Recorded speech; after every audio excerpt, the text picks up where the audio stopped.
Quero saudar a todos com a paz do Senhor, amados. Queiram tornar os vossos assentos, por favor. Eu quero agradecer a Deus pelo privilégio de mais um ano poder estar entre vós. E para isso, agradeço ao pastor Joel, mesmo recebendo um convite tão especial, mas sei que sem a sua anuência, eu não poderia estar aqui tendo esta honra. Então, agradeço-lhe, pastor, agradeço a todo o corpo ministerial, Sua Excelência, senhora prefeita, por quem tenho grande admiração, e já de tantos anos, mesmo se vendo poucas vezes, mas a considero como uma grande amiga, pois desde os tempos que ela ainda não exercia o cargo majoritário dessa cidade, mas a gente já se conhecia. E mais uma vez eu a parabenizo, a senhora, a sua esposa, a sua família. Muito obrigado por esta honra. A todos os que compõem o poder legislativo, aqui tão bem representado por Sua Excelência, presidente da Câmara, a quem quero, em seu nome, agradecer a todos os demais e todo o secretariado aqui presente. Deus os abençoe. E aos amigos, quero agradecer a Deus pela vida do Wellison, presbítero Wellison, que eu tenho como um filho. Tive o prazer de trabalhar com ele há alguns anos, na usina Santa Clotilde, como também o Áquila, o Kennedy, a equipe, que são filhos também, congregam ali comigo, congregamos juntos. E a igreja, que Deus abençoe a vocês. E Deus me deu o prazer de estar hoje com dois amigos, o evangelista Alexandre, pastor Wesley. Muito obrigado por se predispor a vir comigo e conhecer o pastor Givaldo, muito bom conhecê-lo, obrigado pelo carinho, as orações. E queridos,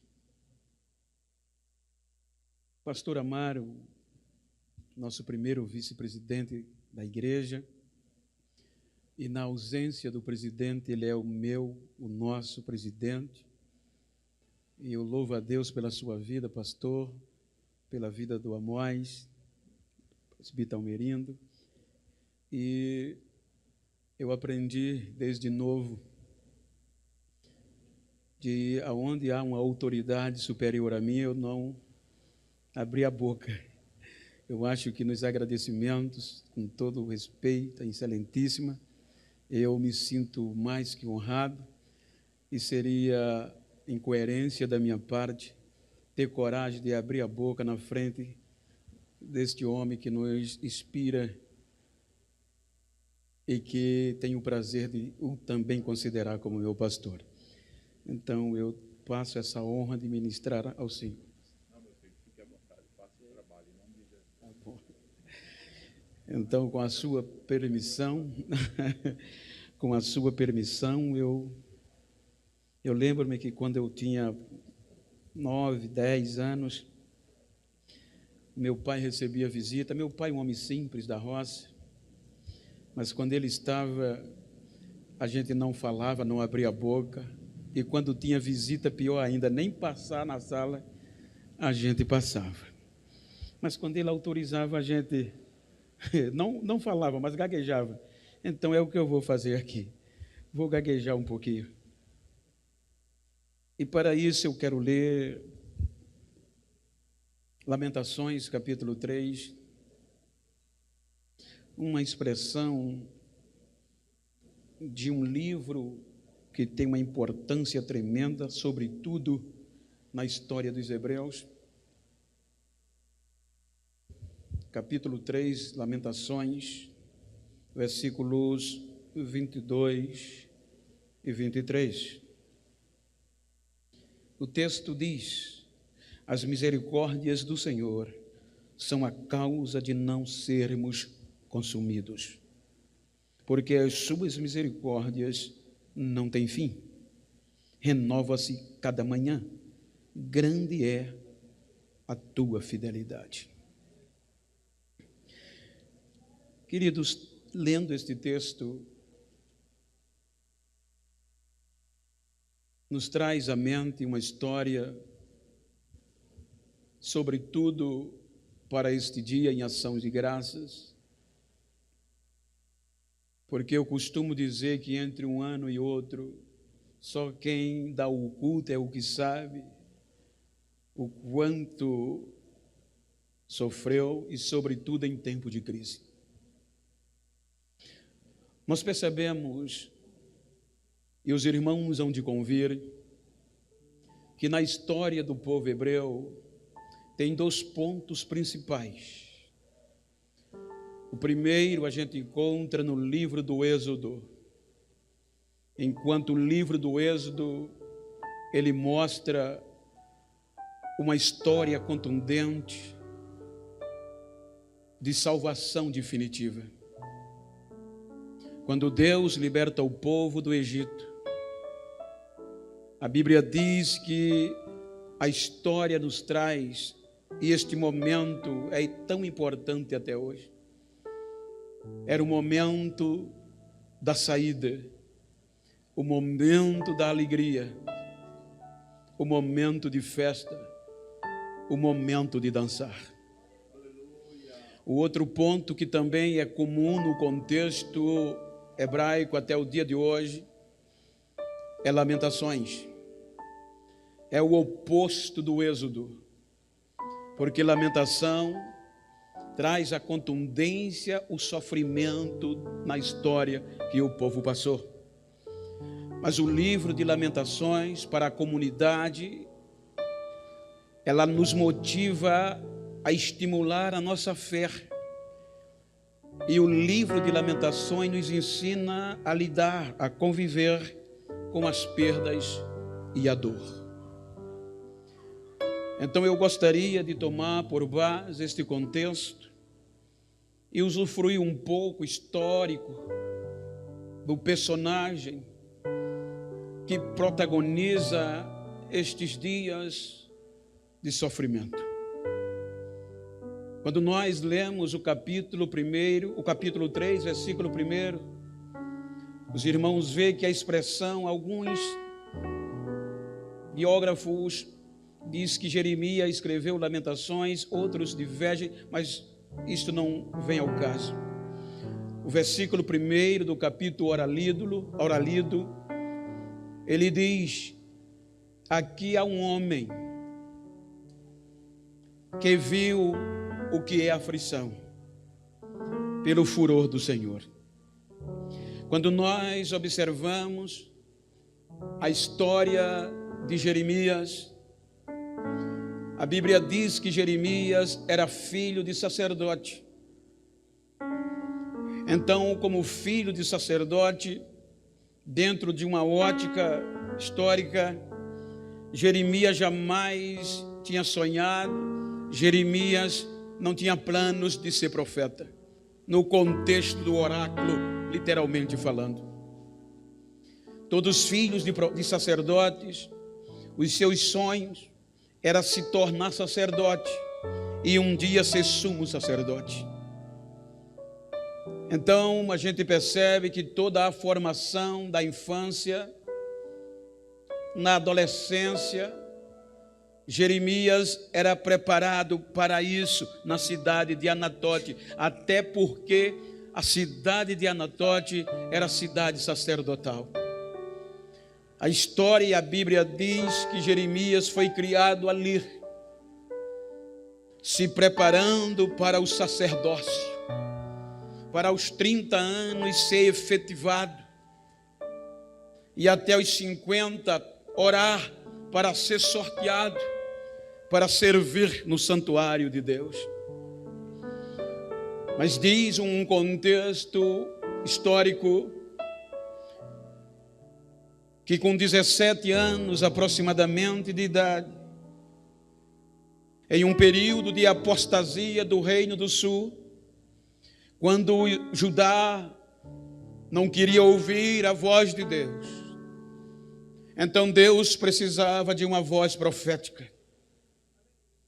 Então Deus dentro de um contexto construtivo, dá para perceber que ele contraria os projetos e os sonhos do jovem Jeremias.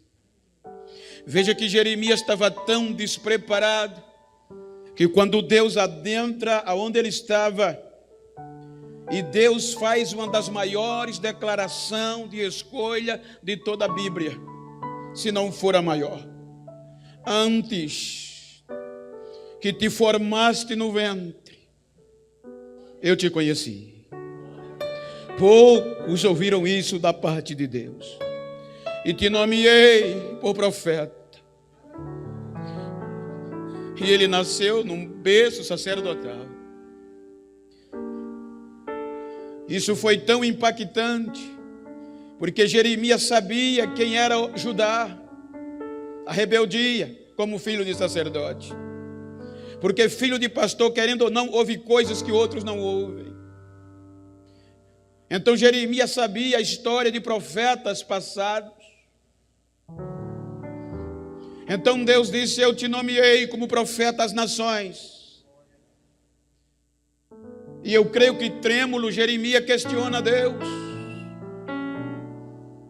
E diz: eu não passo de uma criança. Eu não sei nem falar, eu não estou preparado nem para saber dizer o que o Senhor quer. Eu sou inexperiente. Deus disse: não diga isso, porque fui eu que te escolhi, e aonde eu mandar você ir, você vai ter que ir. E o que eu colocar na tua boca, você vai falar. Em síntese, que eu sei o que é a restrição de horário, a Bíblia diz que Jeremias, a partir daqui, o seu conceito muda. Sai de Anatote para profetizar a poucos quilômetros. A chamada de Jeremias se deu ainda com Josias. Jeremias acompanhou a reforma religiosa e a sequência da dinastia davídica com Jeoaquim, filho de Josias. Então, pela insensibilidade judaica, pela rebeldia do povo judeu, então Jeremias começa a advertir de um juízo iminente, de um juízo devastador, caso não viesse arrependimento da parte de Judá. Mas o interessante é que as primeiras profecias duras, concretas de Jeremias, não começou de baixo para cima, começou de cima para baixo. Na porta do templo, ele começava a pregar a mensagem dura que Deus lhe dava, e isso incomodava, porque em toda a história, o problema maior não é o povo, é a cúpula. Então Jeremias profetiza: caso não houvesse arrependimento de cima para baixo, o juízo viria. E em síntese, foi desconsiderado. Alguém importante esmurrou no seu rosto. Você percebe que Jeremias profetizava a invasão dos caldeus, mas ninguém acreditava. Quando Nabucodonosor cerca a Sitia e vem com a primeira leva no período de Joaquim, a profecia de Jeremias permeava, mas ninguém lhe dava crédito. Então a Bíblia diz que Nabucodonosor invade Jerusalém. Estou falando em síntese. Invade Jerusalém e faz o primeiro estrago. É nesta primeira leva que Daniel é levado para a Babilônia, seus amigos. Então aqui Jeremias vê um destroço. Seus amigos amigos de seu pai, sacerdotes, sendo levados cativos, alguns mortos, outros chorando, porque Anatote era cidade sacerdotal e a maioria, ou grande parte deles, morava em Anatote. Então Jeremias conhecia a história. Nabucodonosor leva a primeira leva de judeus para a Babilônia e nomeia ainda a dinastia de Josias, deixando o irmão de Joaquim, Zedequias, para reinar em Jerusalém, submetido às ordens da Babilônia. Zedequias começa a reinar, submetido, subordinado a Nabucodonosor. Dava para sobreviver, porque mesmo com destruição, ainda havia muita coisa de pé que fortificava a esperança. Mas Zedequias se rebelou contra Nabucodonosor e politicamente, diplomaticamente, ele fez uma aliança com o Egito e com outras nações adjacentes que prometeram que Nabucodonosor viesse de novo. Eles protegiam Jerusalém, obviamente, a Zedequias. Quando ele faz esta aliança, Jeremias vai a ele, o topo, e diz: não confia no Egito, porque se tu continuar confiando politicamente, belicamente no Egito, Nabucodonosor virá a ti e você não vai resistir. Mas a profecia de Jeremias foi tão contraditória aos olhos da cúpula e do rei, que jogaram-lhe na prisão. Você não vai profetizar. Jogaram-lhe na prisão escura, sem alimento nutritivo, a pão e água.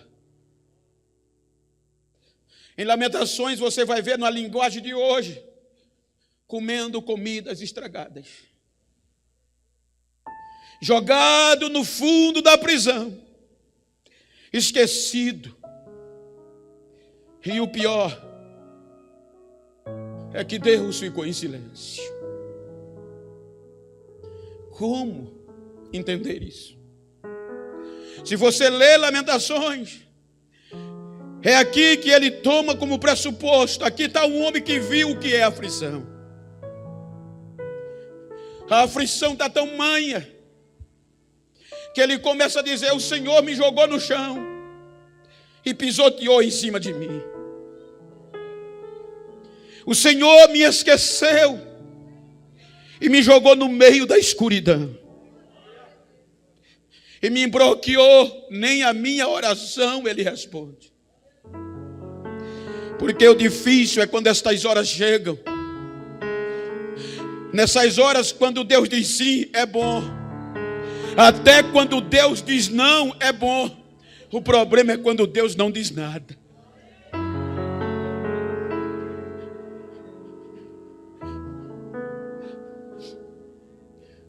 Ele diz: o Senhor me esquadrejou. Na linguagem de hoje, está dentro do contexto. Ele diz: o Senhor me bateu na cara, nas costas, com a costa da mão, o dia inteiro ele bateu em mim. Ele quebrou os meus ossos. E eu só fiquei o couro e o osso.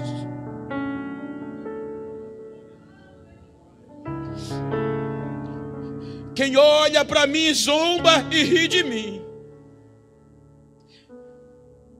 Eu me tornei motivo de zombaria e de escárnio. Como entender? Jogado no fundo da prisão, achando que Deus não estava lhe vendo. Mas enquanto Deus estava em silêncio, o silêncio de Deus não quer dizer que Ele não está agindo. A invasão dos caldeus era iminente.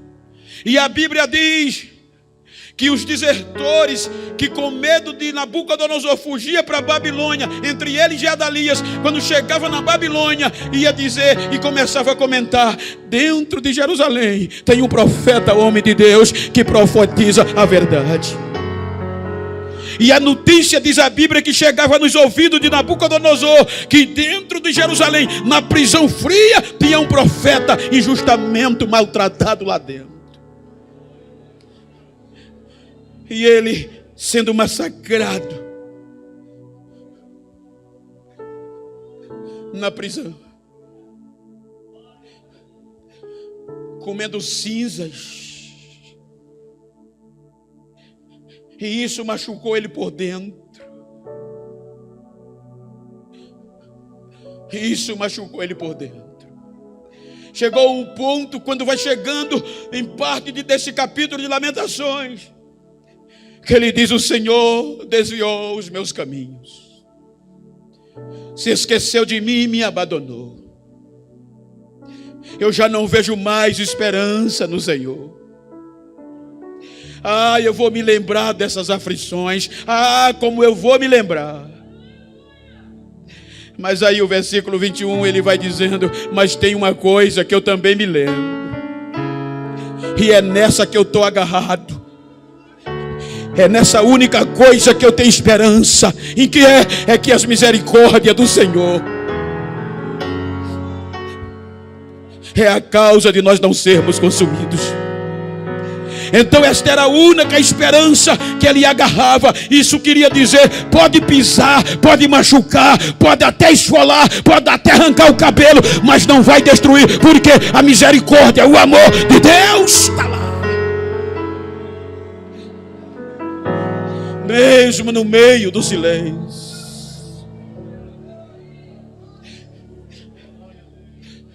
Ele diz: cheguei ao fundo do poço, e em meio a tantas lembranças ruins, uma única lembrança ainda mantinha ele de pé. E ele se agarrou nela como a única esperança. E qual era? É que a misericórdia do Senhor é a causa de não sermos destruídos. E toda manhã ela se renova, e a sua misericórdia não tem fim. Nos livros mais próximos do original, a palavra misericórdia não é repetida, mas a segunda vez ela diz o seguinte: o carinho do Senhor, o amor do Senhor se renova a cada dia. Ou seja, misericórdia está voltada para a graça, voltar o coração para a miséria dos outros, solidariedade. Ou seja, mesmo no fundo do poço, Deus estava dizendo: eu gosto de você, você é especial, eu tenho um carinho por você.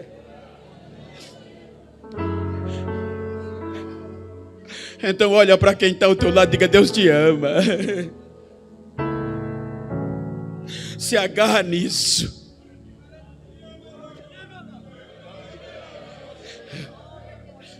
Pode até destruir, ou tentar destruir, e melhor dizer, mas o amor de Deus está lá. Não, destruir não vai. Ele é meu, ele é especial. Ela é especial.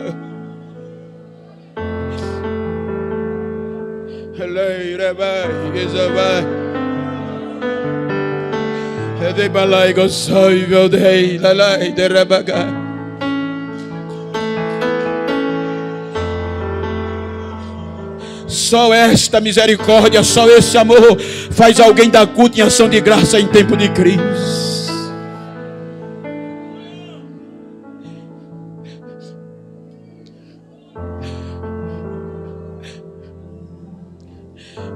O rei Zedequias manda chamá-lo para ver se ele mudava a profecia.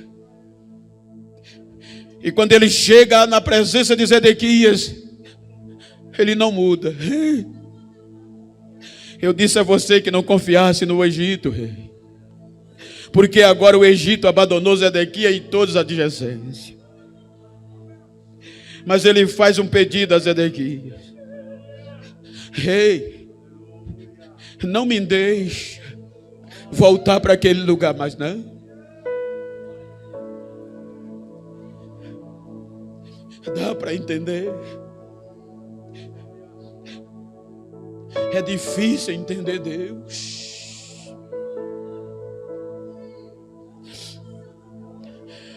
Ele vai a Deus sintetizando nas entrelinhas, no contexto do capítulo 20, Jeremias. Vamos parafrasear no contexto. Ele diz: Senhor, o Senhor me enganou. O Senhor me iludiu. O Senhor disse que ia cuidar de mim diante deles. Mas eu me tornei um espantalho.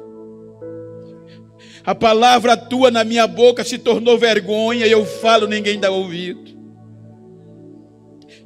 Eu cheguei ao fundo do poço e quero desistir, mas não estou conseguindo. Porque quando eu penso em parar de pregar a tua palavra, os meus ossos aquecem. E esse fogo queima dentro de mim. Diga para quem está ao seu lado, se de longe, diga: dá para parar, mas não, filho.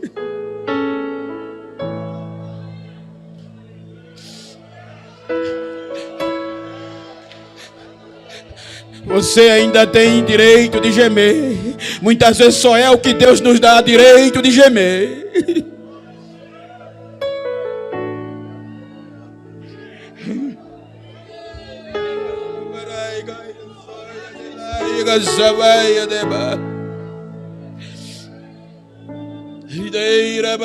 Eu sei.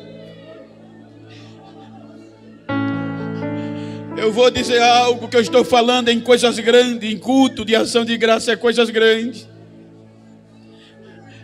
Eu disse uma vez só, vou dizer aqui de novo, um dos meus maiores sonhos quando Deus me chamou, lá na usina Santa Clotilde. No ano 2000 eu comecei a pastorear a igreja e aquilo entrou no meu coração, nos meus ossos. Eu vivi a igreja. Reformei, construí com a aquiescência do meu pastor. Mas o meu sonho era pastorear um campo. Eu sonhava tomando posse. Em 2005, o pastor me chamou no gabinete e disse: olha, nós vamos te separar para evangelista, para pastor, para você e para... Saí dali radiante. Cheguei em casa com alegria, contei para minha esposa. Só que passou 2005, 2006, 2007, nada. Silêncio. 2007 me chamaram e disseram: tem uma cidade para você. Você quer ir? Eu vou. 2008, 2009, ninguém disse mais nada. E eu me acostumei a ficar gemendo. Era o único direito que eu tinha. Alguém dizia: por que tu não vai no gabinete do presidente? Eu digo: não é por aí. Deixa eu gemer um pouquinho mais.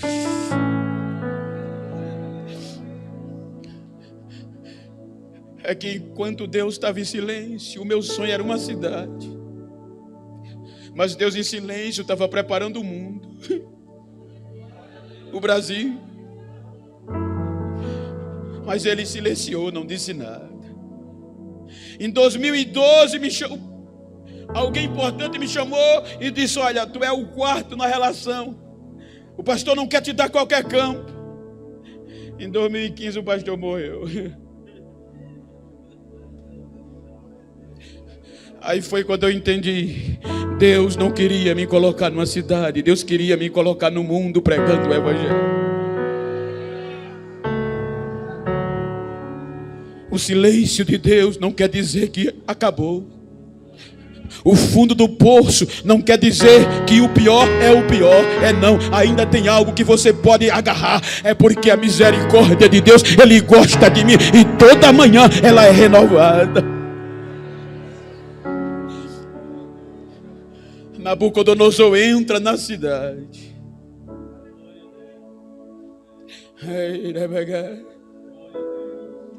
Jeremias era alvo fácil de ser atingido, porque agora ele estava detido no pátio da guarda. E quando Nabucodonosor cerca a cidade, Jeremias agora perde a proteção. Era um dos alvos mais fáceis. Mas quando o exército sai de Babilônia, diz a Bíblia, que Nabucodonosor chamou o capitão, o general Nabuzaradã, chamou os comandantes e disse: ataquem Jerusalém, mas ponha o olho em Jeremias. Deus foi lá na Babilônia e disse a Nabucodonosor, colocou no coração dele: ali dentro tem alguém especial. O exército já veio com essa ordem: não toque em Jeremias e não lhe cause mal, proteja ele, e tudo que ele falar, vocês têm que obedecer. E quando o exército destruiu os muros, quando o exército destruiu a cidade, massacre total, só ficou a cinza, só ficou o pó. E agora a ordem de Nabucodonosor era a Gedalias, o futuro governador: tire Jeremias do perigo, proteja e leve para casa. Agora ele sai do pátio direto para a casa do governador. Você sabe o que é isso?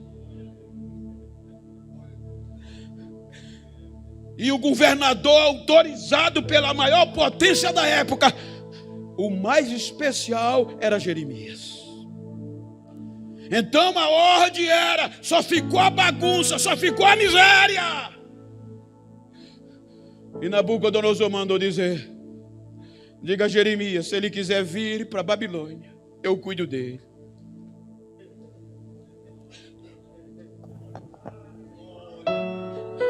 Isso era mesmo?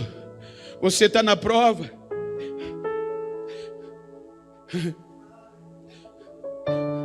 Desacreditado. E alguém mais importante dizer: não, ninguém toque em você, não, eu cuido de você. Era uma oportunidade que qualquer um queria ter. Deixar o desgraçado, a miséria, os entulhos de Jerusalém e ir para a Babilônia. Mas ele disse: não. Ele podia. E vou dizer para quem não tem esperança: ainda há esperança. Pregar em culto e ação de graça é bom. Profetizar em congresso é bom. Eu quero ver profetizar no entulho, quando ninguém acredita mais.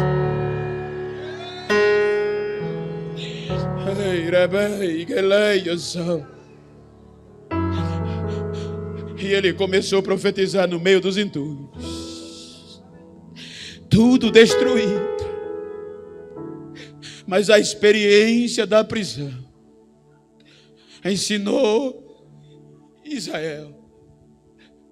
A experiência de Jeremias, Lamentação, segundo alguns rabinos, ela tem que ser cantada, tem que ser lida até o dia de hoje, porque ela ensinou e nos ensina até hoje a conviver com as perdas e com as dores. E quando achar que está no fundo do poço, ainda há esperança. E aonde eu consigo essa esperança? Em meio a tantas lembranças ruins.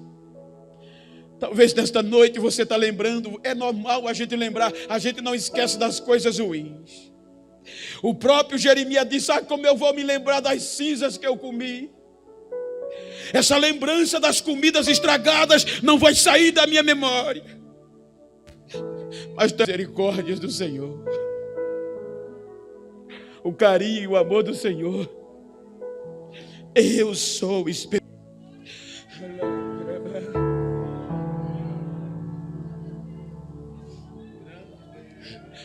Bata no peito e diga: eu sou especial. Então nesta noite eu vim pregar para quem está no fundo do poço. Eu sei que nessa crise você teve perdas, você talvez teve derrotas e sentiu dor, mas você é especial. O pior não é dizer na nossa linguagem, o amor dele vem a cada dia, mesmo nas fraquezas e nos nossos defeitos. É por isso que é graça e misericórdia, porque eu acho lindo que a Bíblia, ela não só conta as proezas dos seus personagens, mas a maioria é a fraqueza deles. E é nessa fraqueza que a misericórdia cobre. Por isso que Paulo disse, quando eu me sinto que eu estou fraco, quando eu me sinto no fundo do poço que eu não sou mais nada, é aí que eu estou forte. Por quê? Porque é aí que a misericórdia de Deus vem, e Ele é meu. Eu tenho misericórdia de quem eu quero ter. Eu amo a quem eu quero amar. E ninguém tem nada a ver com isso. Ninguém tem nada a ver com isso. Ninguém tem nada a ver com isso.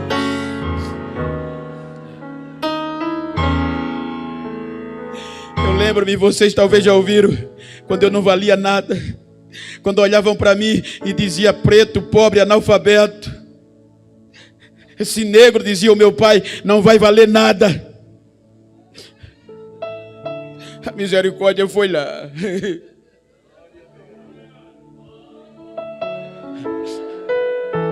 Me cobriu. E me tirou do fundo do poço. Outro dia eu cheguei na churrascaria. E quando eu estava almoçando com alguns irmãos, o garçom me conhecia pelos vídeos. Chegou perto de mim, olhou de cima a baixo e disse, o senhor é o pastor Genival? Sou. Ele balançou a cabeça e disse, não pode. Como é que pode? Mas por quê? Tem tanta gente mais arrumado, mais branco. E Deus foi dar isso que o senhor tem logo, o senhor. Eu gosto de quem eu gosto. Não depende de quem quer nem de quem corre, é de quem eu tenho misericórdia. Então diga, Deus gosta de mim. Eu sou especial. Ponto final, viu?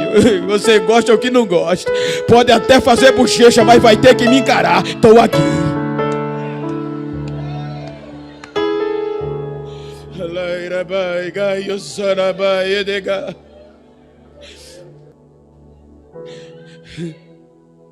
Quando um homem feito a história desse homem vem dizer, eu não tenho mais esperança. Deus pisou de homem, mas ele observou uma única saída do fundo do poço. E nessa única saída, em meio a tantas desgraças e memórias ruins, eu me agarrei. E qual foi, Jeremias? Na misericórdia. Ela é a causa de não sermos consumidos. E as misericórdias dele se renovam a cada manhã. E o melhor, ela não tem fim, é eterna. Então, ela não tem fim. Ela não se revela pela aparência, pela grandeza, pelo título, não. Ela não tem fim, ela é eterna, é para sempre. E ela vem para todos. Então, nesta noite, eu quero saber... Talvez você chegou aqui no fundo do poço. Talvez você chegou aqui pensando que é o fim. A aparência é uma coisa, mas a realidade é outra. Talvez você já não vê mais alternativas. Há questionamento, há silêncio. Mas eu vim aqui nesta noite dizer, ainda há esperança. Ainda há esperança. E que prova o Senhor dá isso?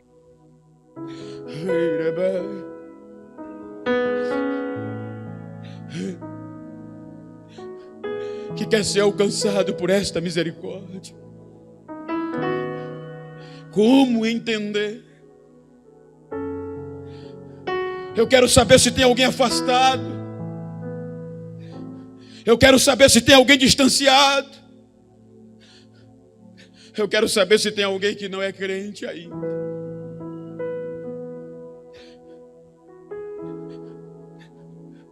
Eu quero saber se tem alguém desesperado. Ainda há esperança. As maiores mensagens de Jeremias foi no meio dos entulhos, quando aparentemente não havia mais esperança.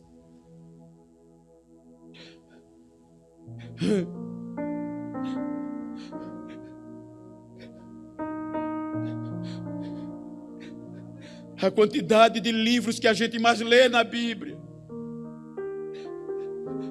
foram escritos em prisões.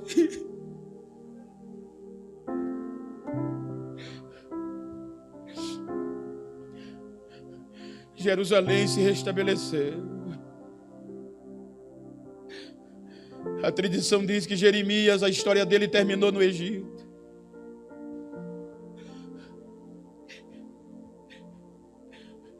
E dali, até hoje, a gente está aqui, porque temos este contexto histórico. Porque nós viemos dos judeus,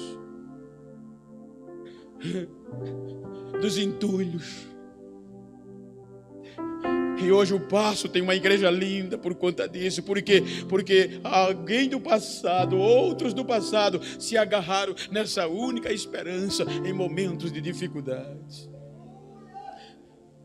Alguém sempre me pergunta: Bento, como vai ser? O que você acha como vai ser depois da pandemia? A história diz que todas as crises, a igreja sempre saiu melhor. Porque no meio da crise, a maioria sempre se agarra nesse detalhe: a misericórdia de Deus. E é base nesta misericórdia que eu quero lhe parabenizar, porque dá culto em ação de graças. Em meio a crises, só Deus para entender. Então, se você chegou aqui se achando que não tem mais jeito, está no fundo do poço, você vai sair daqui agarrado nessa esperança. E já prepara o culto em ação de graças. Já começa a armazenar refrigerante de agora. Compra melancia e me chama. Não é para pregar, chama para me comer melancia. Eu veio água de coco. E eu quero que você naquele culto diga: a misericórdia de Deus foi a causa de eu não ser destruída. Porque Deus me ama, Deus tem carinho, eu sou especial. Tem alguém para Jesus nesta noite?